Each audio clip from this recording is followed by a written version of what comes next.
Hello friends, मैं पंचम Kumar innovative classes में आपका स्वागत करता हूं।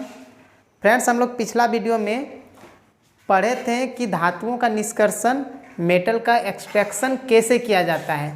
ठीक है, इसमें हम लोग हाई रिएक्टिविटी, मीडियम रिएक्टिविटी और लो रिएक्टिविटी यानी कि उच्च अभिक्रियाशील, मध्यम अभिक्रियाशील और निम्न अभिक्रियाशील धातुओं का अयस्कों से कैसे निष्कर्षण होता है, कैसे उसका एक्सट्रैक्शन होता है, वो हम लोग पढ़े थे।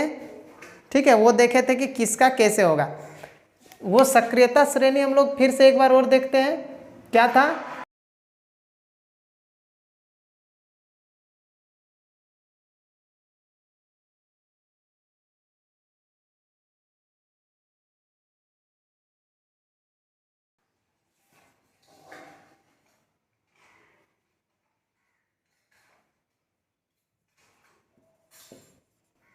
ये था, इसमें हम बताए थे पोटासियम से लेके एल्युमिनियम। देखिए, ये सिर्फ इम्पोर्टेंट वाला सब का ही यहाँ पे लिखे हैं हम।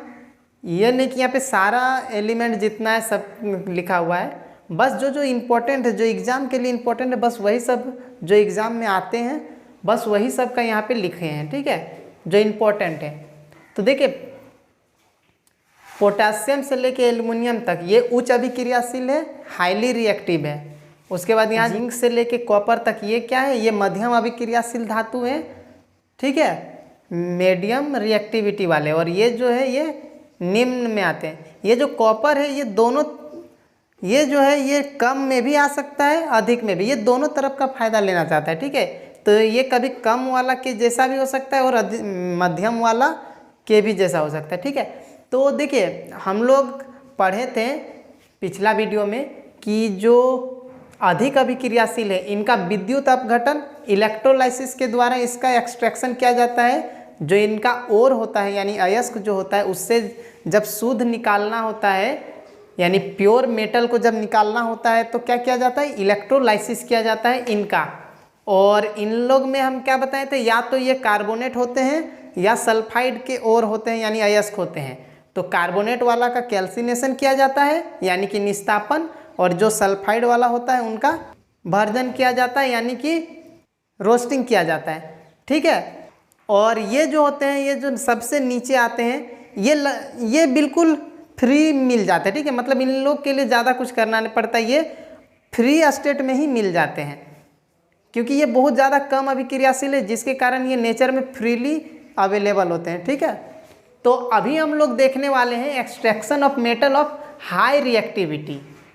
उच्च अभिक्रियाशील धातु जो है, यानी ये सब, इनका हम लोग कैसे एक्सट्रैक्शन कर सकते हैं, कैसे हम लोग इसका अगर अयस्क है तो उससे कैसे हम लोग निकाल सकते हैं मेटल को, यानी कि प्योर मेटल, शुद्ध धातु को। तो देखिए, जैसे हम इन लोग का सबका कुछ कंपाउंड बना देते हैं। जैसे मान लेते हैं क्लोरीन लिखते हैं, potassium chloride, sodium chloride, calcium chloride, इस तरह से मैग्नीशियम क्लोराइड, एल्युमिनियम क्लोराइड, इस तरह सब में क्लोराइड क्लोराइड मान लेते हैं है।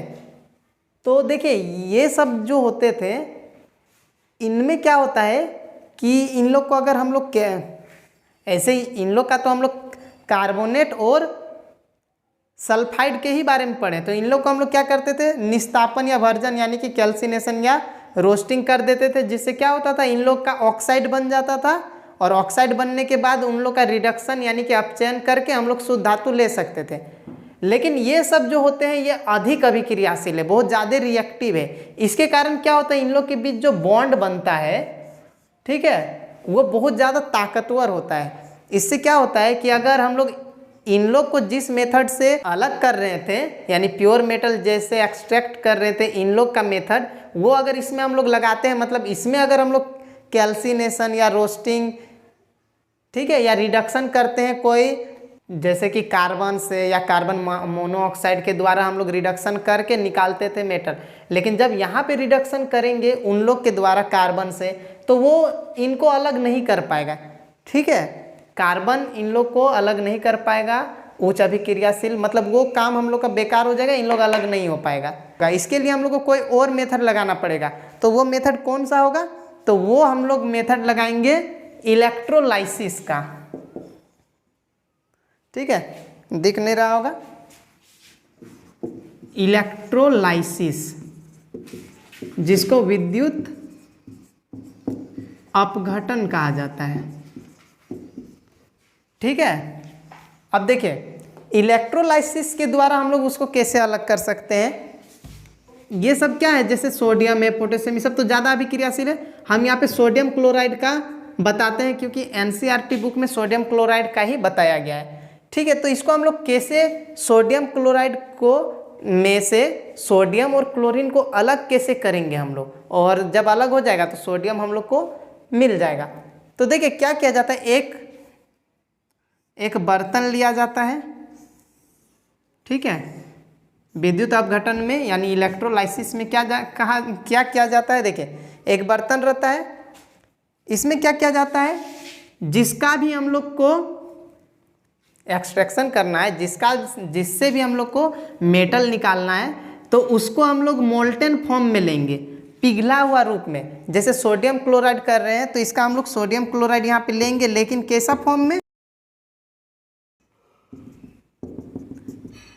पिघला हुआ फॉर्म में। सोडियम क्लोराइड को सीधे नहीं डालेंगे, उसको पहले गर्म करके उसको पिघलाएंगे और उसको लेंगे हम लोग। ठीक है, मोल्टेन फॉर्म में। यहाँ पे क्या है, इस जगह पे है मोल्टेन सोडियम क्लोराइड, क्योंकि अभी हम लोग सोडियम क्लोराइड का ही, इसमें से सोडियम को अलग करना है, क्लोरीन को अलग, मतलब प्योर सोडियम हम लोग को निकालना है। तो मोल्टेन सोडियम क्लोराइड ले लिए, ये वाला मोल्टेन। अब मोल्टेन क्यों लेंगे, तो देखिए जब उन लोग को अलग करना है तो उसके लिए उन लोग को मूव करना पड़ेगा, चलना होगा एक जगह से दूसरे जगह।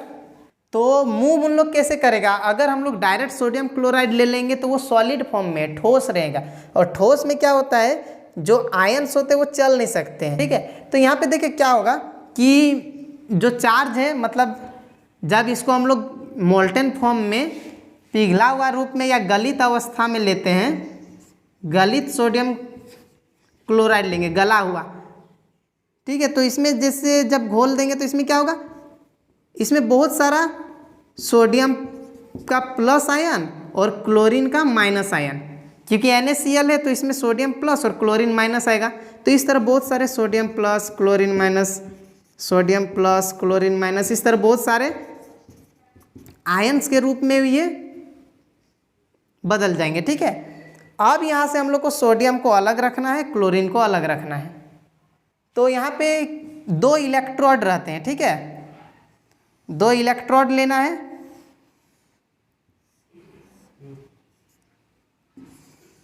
इस तरह से 2 इलेक्ट्रोड रहेगा। ये इलेक्ट्रोड किससे बने होंगे, या तो हम लोग ग्रेफाइट का ले सकते हैं या इनर्ट इलेक्ट्रोड रहेगा।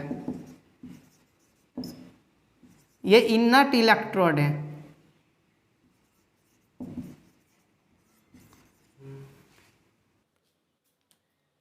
तो ये इनर्ट इलेक्ट्रोड लेंगे हम लोग, और यहाँ पे क्या करेंगे, इसको हम लोग कनेक्ट कर देंगे सेल से।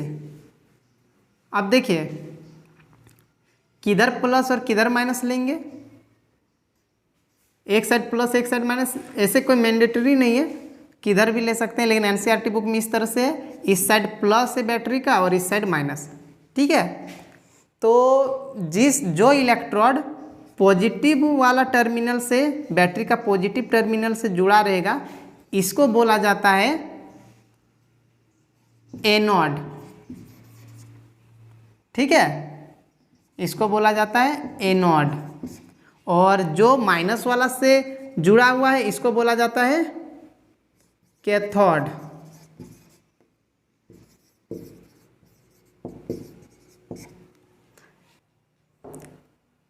यहाँ तक आप लोग समझ रहे हैं। जिस चीज़ का, जिस भी ओर का, ये एक तरह से ओर है, हम लोग को ओर अलग करना है, और मतलब ओर से प्योर मेटल निकालना है। तो जिस ओर का हम लोग को करना है प्योर निकालना है मेटल उससे, तो उसी का हम लोग यहाँ पे मोल्टेन ले लेंगे। अभी हम लोग सोडियम क्लोराइड से सोडियम अलग कर रहे हैं तो सोडियम क्लोराइड को ही मोल्टेन फॉर्म में लेंगे।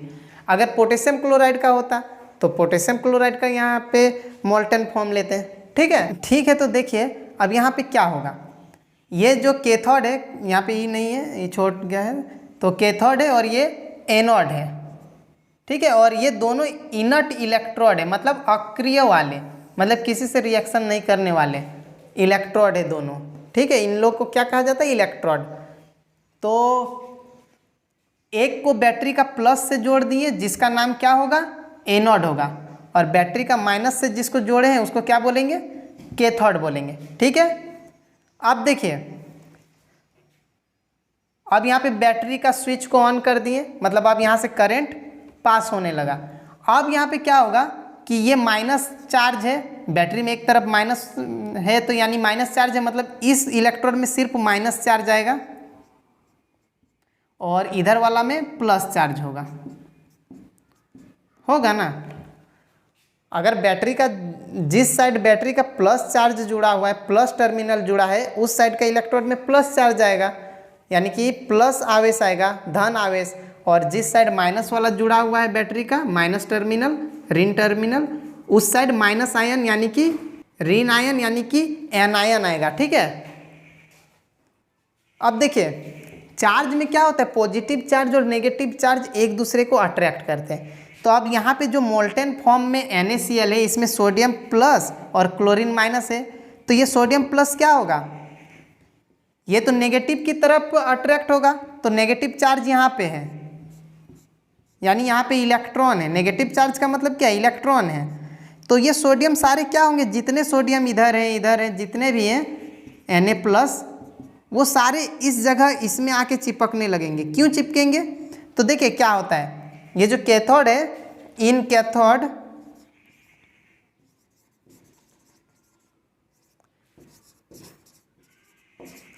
कैथोड पर क्या होता है कि ये जो सोडियम प्लस है, प्लस का मतलब क्या है कि इसमें एक इलेक्ट्रॉन का कमी है।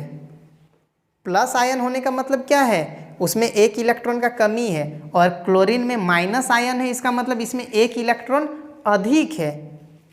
तो यहाँ पे क्या है, एक इलेक्ट्रॉन का कमी हो चुका है सोडियम में, तो ये जो कमी है उसको पूरा करना चाहता है। तो यहाँ पे देखिए इसमें इस इलेक्ट्रोड में यानी कि कैथोड में बहुत सारे माइनस चार्ज हैं, यानी इलेक्ट्रॉन बहुत सारे हैं, माइनस चार्ज इलेक्ट्रॉन में ही होते हैं। तो यहाँ बहुत सारे इलेक्ट्रॉन हैं, तो ये इसके पास एक इलेक्ट्रॉन का कमी हो चुका है, तो इस इलेक्ट्रॉन को लेने के लिए यहाँ जितने Na+ है वो सारे के सारे इस इलेक्ट्रोड पर आएंगे, यानी कैथोड पर आएंगे, और यहाँ से इलेक्ट्रॉन लेने लगेंगे। अब इलेक्ट्रॉन ले रहे हैं मतलब प्लस इलेक्ट्रॉन हो रहा है। अब प्लस इलेक्ट्रॉन हो गया मतलब ये जैसे थे वैसे ही, मतलब Na हो जाएगा। मतलब अभी लिक्विड फॉर्म में है, लिक्विड से ये कैसे फॉर्म में आ जाएंगे, सॉलिड यानी ठोस। तो ठोस बनने के बाद ये इसमें चिपक जाएंगे, इस इलेक्ट्रोड में चिपक जाएंगे ये।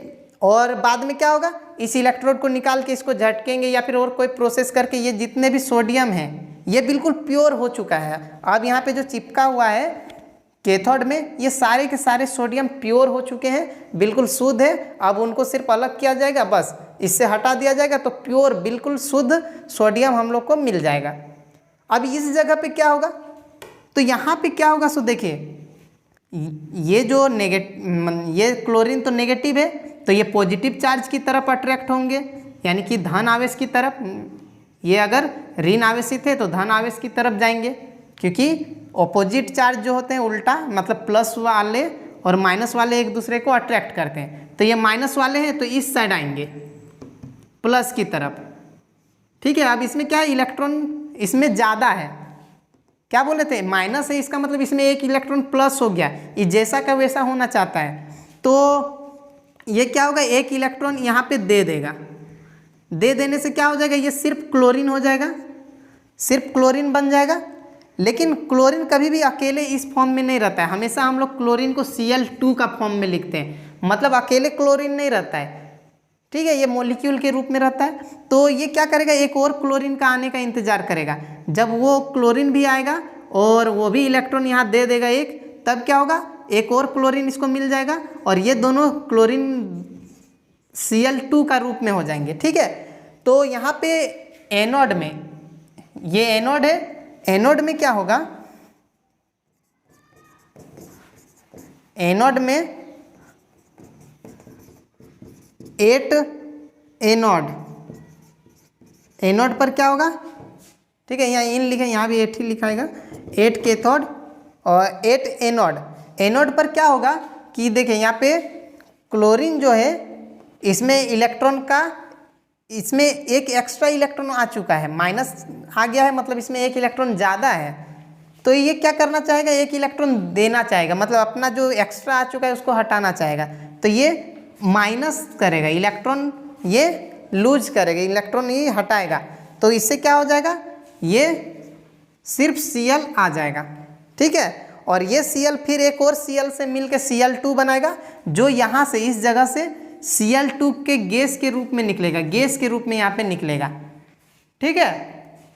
तो ये समझ में आ गया किस तरह से हाईली रिएक्टिव मेटल जो है, उच्च अभिक्रियाशील धातु, उन लोग का हम लोग विद्युत अपघटन करते हैं, ठीक है। क्यों करते हैं ये हम पहले ही बताए, क्योंकि इन लोग को जिस प्रोसेस से, जिस मेथड से हम लोग अलग कर सकते हैं, उस मेथड से इन लोग अलग नहीं होगा, क्योंकि इन लोग ज़्यादा रिएक्टिव है, बहुत ज़्यादा अभिक्रियाशील है, मतलब अलग करना इन लोग को मुश्किल है, ठीक है।